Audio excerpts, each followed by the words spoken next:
po sila sa school. Ba't kayo nakipag-away? Sabi kasi nung kaklase ko, iniwan na tayo ni nanay. Iniwan mo na ba talaga kami, Marcela? Tulungan mo ako! Marcela?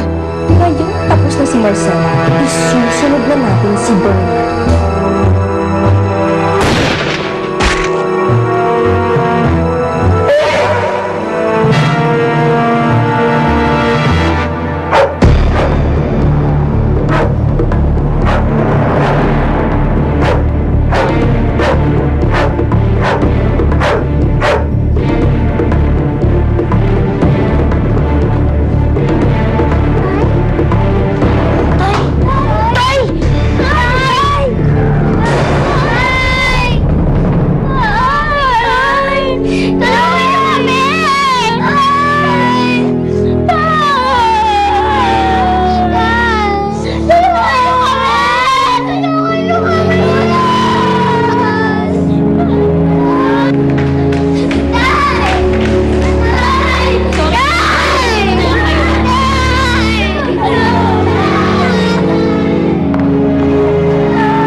Ayos na. Makakaligtas naman sila, di ba?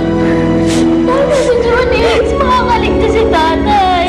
Hindi mo pabayaan ang mga doktor dito. Makakaligtas siya. May nangyari po kasing insidente kagabi at nabaril po si Mr. Rason. Ang pamangkin ko? Diyos ko, ano nangyari sa pamangkin ko? Patay na ba siya? Ay, hindi po.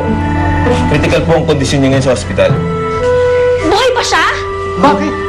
Parang ayaw nyo. Ay, hindi. Naku, masaya nga kami. Salamat sa Diyos. Buhay pa yung pinsan ko. Ang pagkakaintindi po namin may nangyari ho yatang alitan ni Mr. Rason at ang pamilya nyo. Ha? Wala ho. Wala ho. Maliit na bagay lang po yun, sir. Meron lang kaming hindi naging pagkakaunawaan sa pagmamayari ng bahay na tinitirhan nila. Pero wala na ho yun. Nakalimutan na namin yun eh. Dahil sa kabila ng lahat, iisang pamilya pa rin kami. Di po ba? Tama. Opo. Tatanong ko lang po sana kung nasaan kayo kagabi. Kagabi? Ay, at dito kami. Nagtotoong eat. Dito? Kayong lahat? Oo, sir. Kaming lahat. Alas 6 ng gabi hanggang madaling araw. Kahit tanungin niyo yung kapitbahay namin. Di ba, Wizard? Yes. Oh. Yes, boss. Ganun po ba? Maraming salamat po sa oras nyo, ha? At ayos na kami. Sige. Salamat po. Sige, sir. Salamat, sir. Saan kayo? Sige. Narinig niyo yun? Critical na ang buhay ni Bernard. Tay, gising na. Sige na, Tay. Gising ka na. Gising na, Tay. Tay. Tay. Dito na kami nila Junix at Vera.